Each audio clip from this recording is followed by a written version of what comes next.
हाय developers, मैं हूं शुभम वर्मा और आज की वीडियो में हम देखेंगे जावास्क्रिप्ट इंटरव्यू क्वेश्चन से रिलेटेड पार्ट 3। तो आइए देखते हैं। तो जो हमारा पहला क्वेश्चन है वो है what are global variable, how are these variable declared. मतलब कि जो हमारा ग्लोबल वेरिएबल होता है वो क्या होता है और इसको कैसे डिक्लेयर करते हैं जावास्क्रिप्ट में। ठीक। तो जो हमारा ग्लोबल वेरिएबल है ये भी एक तरीके का वेरिएबल ही होता है, लेकिन इसका कोई स्कोप नहीं होता है। ठीक। जैसे हम जानते हैं कि नॉर्मली हमारे पास दो स्कोप होते हैं, फंक्शन स्कोप होता है और लोकल स्कोप होता है।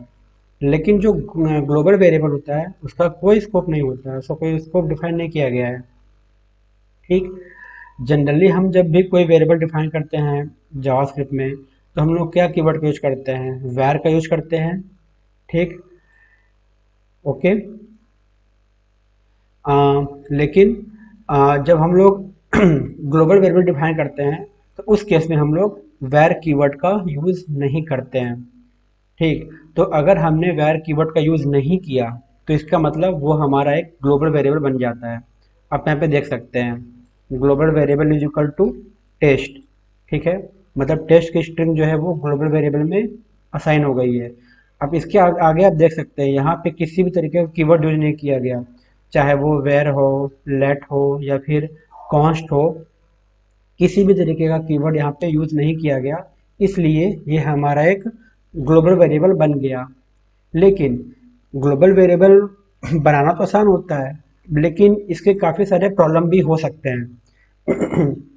फॉर एग्जांपल कि जब भी हम लोग बनाते हैं ग्लोबल वेरिएबल तो ये क्लैश कर सकते हैं, लोकल वेरिएबल और ग्लोबल वेरिएबल क्लैश हो सकता है जब भी हम लोग डिफाइन करते हैं।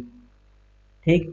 दूसरी प्रॉब्लम क्या हो सकती है कि जब हम लोग कोड को डिबग करते हैं या फिर जब हम लोग कोड को टेस्ट करते हैं तो उस केस में भी ग्लोबल वेरिएबल हमें काफ़ी ज़्यादा प्रॉब्लम कर सकते हैं, क्योंकि इनकी वैल्यू किसी और की वैल्यू से भी मिसमैच हो सकती है या फिर कॉन्फ्लिक्ट हो सकती है। तो हमें जहाँ तक हो सके प्रयास करना चाहिए कि ग्लोबल वेरिएबल हम लोग ना डिफाइन करें। ठीक। अगला क्वेश्चन है what is a prompt box. तो प्रॉम्प्ट बॉक्स जो होता है वो क्या होता है।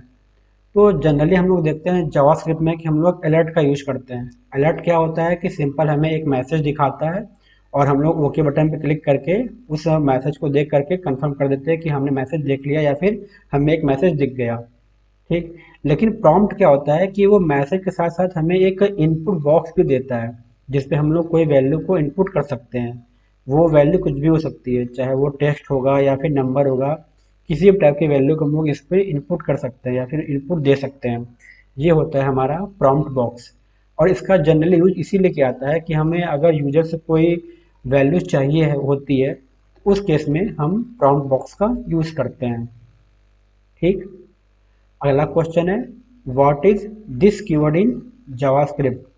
तो दिस कीवर्ड जो होता है ये एक्चुअली रेफर करता है ऑब्जेक्ट को।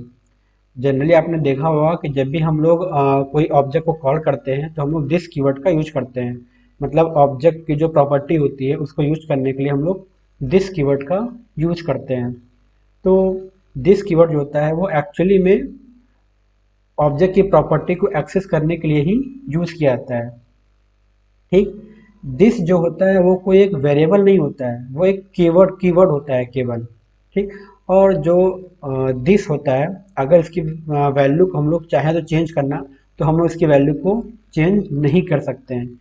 ये ध्यान देने की बात होती है कि हम लोग अगर कोई दिस कीवर्ड के थ्रू कोई वैल्यू एक्सेस कर रहे हैं तो हम लोग उस वैल्यू को चेंज नहीं कर सकते। ठीक है।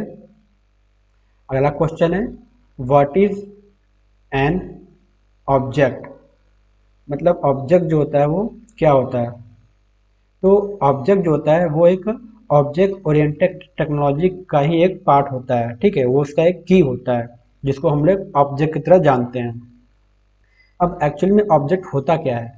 तो हम अपने आसपास जो भी चीज़ें देखते हैं वो सब एक तरीके का ऑब्जेक्ट ही है। जैसे डॉग, ठीक है, डेस्क, टेलीविज़न, बाइसिकल, ये सभी क्या है, ये सभी एक तरीके के ऑब्जेक्ट्स हैं। इसके अलावा बहुत कुछ हमारे आसपास हम लोग देखते हैं। जैसे हम लोग कार देखते हैं, ठीक है, मोबाइल फ़ोन है, ये सभी एक तरीके के ऑब्जेक्ट्स ही हैं। ठीक, अगर रियल वर्ल्ड में देखा जाए तो जो हमारे ऑब्जेक्ट्स होते हैं उनके दो कैरेक्टरिस्टिक्स हो सकते हैं या फिर होते ही हैं, जैसे स्टेट और उनके बिहेवियर। मतलब हर ऑब्जेक्ट के दो कैरेक्टरिस्टिक होते हैं, स्टेट और बिहेवियर। तो फॉर एग्जांपल हम लोग डॉग का लेते हैं। डॉग का स्टेट क्या होता है? उनका नेम होता है, उनके कलर होते हैं, ठीक। और अगर उनके बिहेवियर की बात की जाए तो डॉग क्या करते हैं? बार्किंग मतलब भौंकते हैं, और वैगिंग टेल मतलब कि वो पूंछ हिलाते हैं, ठीक।